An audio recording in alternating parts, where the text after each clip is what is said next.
Assalamualaikum warahmatullahi wabarakatuh.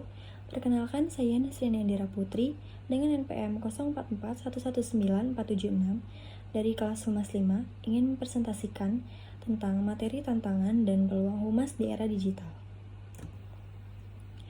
Latar belakang, di era digital seperti ini, perkembangan teknologi terjadi karena sebuah evolusi pada teknologi media, new media atau lebih sering disebut dengan media online. Media online ini membutuhkan jaringan internet untuk bisa dijangkau. Pada akhir abad ke-20, istilah new media ini muncul. Istilah ini juga digunakan untuk media jenis baru yang menggabungkan antara media konvensional dengan media internet. New media juga diramaikan dengan fenomena muncul situs-situs jejaring sosial. Situs ini pun menyediakan tempat di dunia maya untuk membangun suatu komunitas jejaring pertemanan yang dapat diakses oleh semua orang di seluruh dunia. Perkembangan teknologi informasi yang terjadi saat ini memunculkan istilah e-commerce yang artinya adalah proses pembelian dan penjualan produk, jasa dan informasi yang dilakukan secara elektronik dengan menggunakan jaringan komputer. Jaringan yang digunakan merupakan jaringan internet.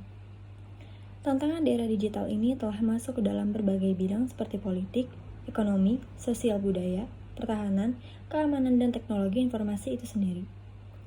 Era digital ini terlahir dengan kemunculan digital, jaringan internet khususnya teknologi informasi komputer. Media baru era digital ini juga memiliki karakteristik yang dapat dimanipulasi, bersifat jaringan atau internet. Media massa beralih ke media baru atau internet karena ada pergeseran budaya dalam sebuah penyampaian informasi. Selanjutnya dari tinjauan pustaka, yaitu ada tantangan yaitu suatu hal atau bentuk usaha yang memiliki tujuan untuk menggugah kemampuan. Kedua ada peluang, yaitu suatu cara untuk mengungkapkan pengetahuan atau kepercayaan bahwa suatu kejadian akan berlaku atau telah terjadi. Peluang juga dikenal sebagai kebolehjadian atau probabilitas. Yang ketiga ada humas, yaitu hubungan masyarakat. Sedangkan menurut Frank Jeffkins, humas adalah semua bentuk komunikasi yang terencana, baik itu ke dalam maupun keluar, antara satu organisasi dengan semua khalayak dalam rangka mencapai tujuan-tujuan spesifik yang berlandaskan pada saling pengertian. Terakhir ada era digital, yaitu suatu kondisi kehidupan atau zaman di mana semua kegiatan yang mendukung kehidupan sudah dipermudah dengan adanya teknologi. Masuk ke pembahasan. Menurut CEO London School Public Relations atau LSPR, Brita Kemal Ghani, 5 tantangan sekaligus peluang tersebut adalah: yang pertama, konvergensi media tradisional dan digital. Kedua, bentuk komunikasi interaktif. Ketiga, informasi sekarang mengalir dengan cepat dan gratis. Kemudian keempat, segala sesuatu didukung oleh teknologi. Dan kelima, kecepatan perubahan dan kecepatan respons. Dibutuhkan 3 strategi PR yang perlu dilakukan lebih masif di era digital saat ini, yaitu: pertama, kata dia, penting bagi praktisi komunikasi perusahaan menjalin hubungan yang baik. Kedua, melakukan endorse melalui orang-orang yang kompeten dan memiliki kredibilitas yang baik. Ketiga, berupaya menciptakan image brand atau korporat yang juga baik. Berita mengatakan 5 tahun ke depan penting bagi seorang PR memiliki relationship skills, resource skill, management skill, leadership skill, multimedia development skill, research skill, and analysis, written dan verbal communication skill, multicultural dan adaptable, entrepreneurial skill, serta finance dan budgeting skill. Transformasi humas itu persepsi lama bahwa PR hanya berfungsi sebagai media relations. Membuat clipping, protokoler, serta publikasi di konvensional media semata haruslah kita tinggalkan. Sekarang profesi ini dituntut memiliki keahlian yang lebih kompleks. Artinya, transformasi PR dalam era revolusi industri 4.0 adalah sebuah keniscayaan. Langkah yang harus diambil antara lain, kompetensi. Di era industri 4.0, dunia butuh praktisi PR dengan fleksibilitas dan mobilitas yang tinggi, kemampuan digital, analitik, menulis konten, membangun jaringan, selalu haus akan informasi terkini dan memiliki spesialisasi. Personalisasi konten. Agar impactful, praktisi PR harus kreatif dan bisa berkomunikasi secara personal. Dengan konten dan overload informasi di dunia saat ini, PR 4.0 harus lebih selektif melihat siapa target audiensnya, kanal yang digunakan, serta konten yang relevan dengan mereka. Kreatif dan pahami global trend.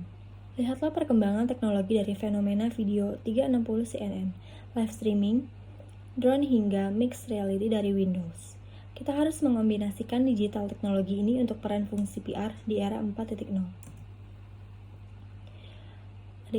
Ada integritas. Di era disrupsi ini, PR mudah terbawa arus polemik isu dari hoax hingga fake news.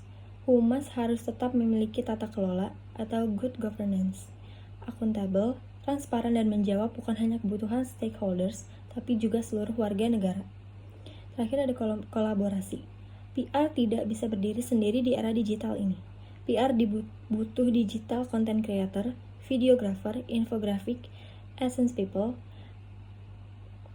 brand people hingga marketing. Intinya, ini saatnya kita berkolaborasi baik humas pemerintah, swasta bahkan akademisi untuk mensosialisasikan brand Indonesia.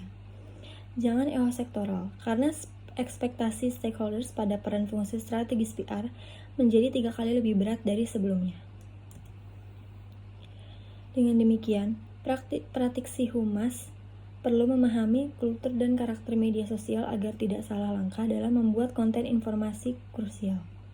Selain itu, penguasaan teknik membangun engagement dengan warganet, pemilihan kanal komunikasi, hingga melakukan kolaborasi kreatif dalam pemanfaatan media konvensional dengan digital mutlak diperlukan. Hal serupa disampaikan Andreas Marioto. Ia memaparkan bahwa perubahan lanskap media dengan semakin cepatnya, perkembangan teknologi digital membuat gaya pemegang merek atau brand harus terus beradaptasi dalam berkomunikasi dengan media. Harus diakui, di era konvergensi digital, praktisi humas harus lincah dan adaptif. Namun, tantangan tersebut tak dipungkiri juga memberi warna baru dalam seni berelasi dengan media, yakni menguji kreativitas dan optimisme praktisi humas dalam bekerja. Pada akhirnya, media dan praktisi humas adalah dua entitas yang sama-sama bertugas melayani masyarakat melalui informasi yang memberi nilai tambah. Sementara Frank Jeffkins mendefinisikan PR adalah semua bentuk komunikasi yang terencana, baik itu ke dalam maupun keluar, antara suatu organisasi dengan semua khalayak dalam rangka mencapai tujuan-tujuan spesifik yang berlandaskan pada saling pengertian. Sebagai profesi, humas adalah orang yang bertanggung jawab untuk memberikan informasi, mendidik, meyakinkan, meraih simpati, dan membangkitkan ketertarikan masyarakat akan sesuatu atau membuat masyarakat mengerti dan menerima sebuah situasi. Seorang humas selanjutnya diharapkan untuk membuat program-program dalam mengambil tindakan secara sengaja dan terencana dalam upaya-upayanya mempertahankan, menciptakan, dan memelihara pengertian bersama antara organisasi dan masyarakatnya. Dengan demikian, dapat dipahami bahwa ruang lingkup yang ditangani oleh seorang humas cukup luas. Era digital telah membawa berbagai perubahan yang baik sebagai dampak positif yang bisa digunakan sebaik-baiknya.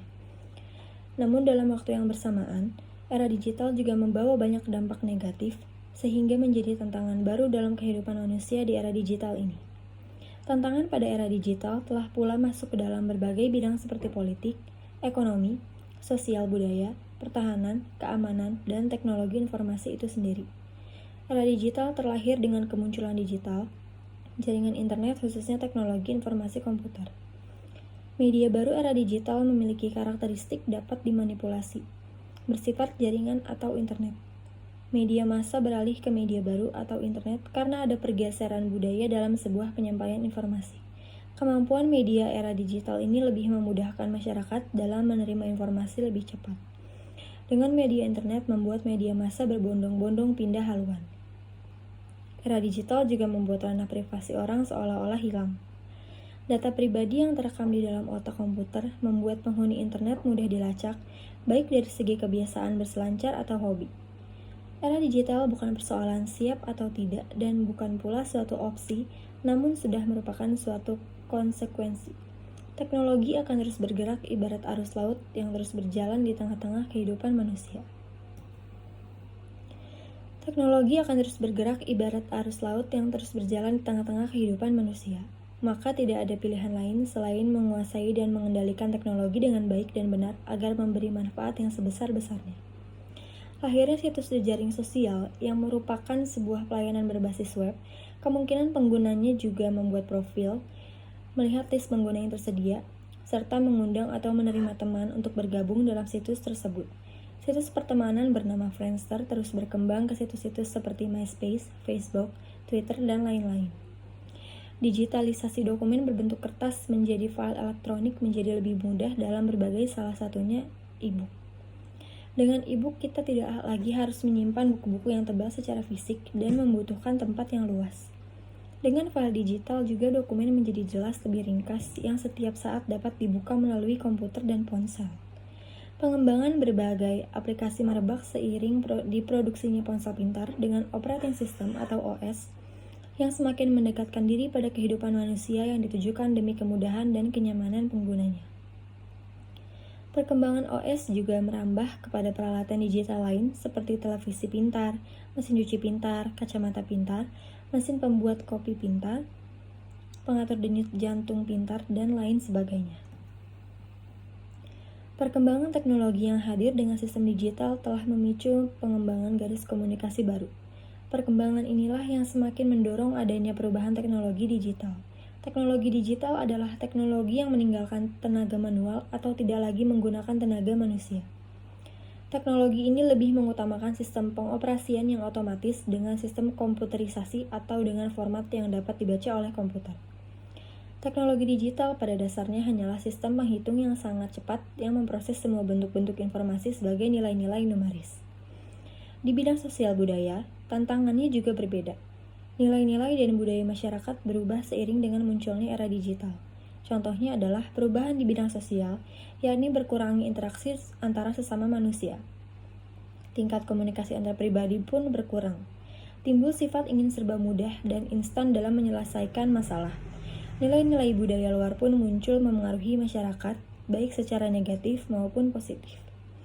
Era digital harus disikapi dengan bijak, menguasai, dan mengendalikan peran teknologi dengan baik agar era digital membawa manfaat bagi kehidupan. Pendidikan harus menjadi media utama untuk memahami, menguasai, dan memperlakukan teknologi dengan baik dan benar. Perkembangan dunia kehumasan bergerak cepat di era reformasi dan teknologi digital. Peluang besar bahwa praktisi PR harus bisa menempatkan PR sebagai peran strategis dalam fungsi manajemen. Profesi PR semakin dituntut tidak hanya sebagai mulut dari sebuah organisasi, tapi juga menjadi mata dan telinga bagi perusahaan. Profesi ini dituntut memiliki kemampuan lebih dari sekedar komunikasi. Hubungan antara marketing, legal, human resource, finance, dan operation dengan profesi PR itu semakin dekat dibandingkan tahun-tahun sebelumnya.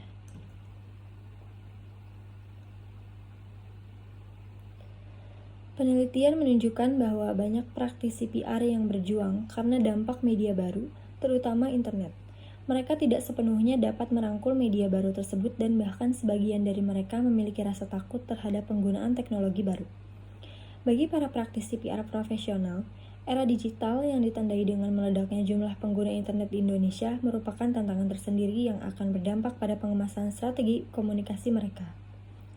Kemudian seorang konsultan digital PR Amerika bernama Arik Hansen menuliskan dalam blognya mengenai 10 keahlian yang harus dimiliki seorang PR online di masa depan, antara lain advertising copywriting, video editing atau production, mobile dalam beberapa tahun ke depan, social content creation atau curation, analytics, SEO era digital, speed to information, programming skills, managing virtual teams, dan blogger outreach.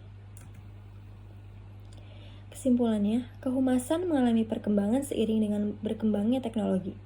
Era digitalisasi juga berperan besar dalam kemajuan industri kehumasan. Pada era industri sebelumnya, kegiatan humas masih berkutat pada hal yang bersifat analog. Perangkat penyebaran pesan terkait reputasi dan citra organisasi yang digunakan masih berupa artefak seperti rilis yang diterbitkan di koran dan sebagainya. Sebagai salah satu bidang komunikasi yang memerlukan kemampuan untuk menjangkau publik yang besar untuk kepentingan membangun reputasi yang baik bagi organisasi, bidang hubungan masyarakat cukup diuntungkan dengan kehadiran industri 4.0 ini. Kehumasan mengalami perkembangan seiring dengan berkembangnya teknologi. Era digitalisasi juga berperan besar dalam kemajuan industri kehumasan. Sekian yang dapat saya sampaikan. Terima kasih. Wassalamualaikum warahmatullahi wabarakatuh.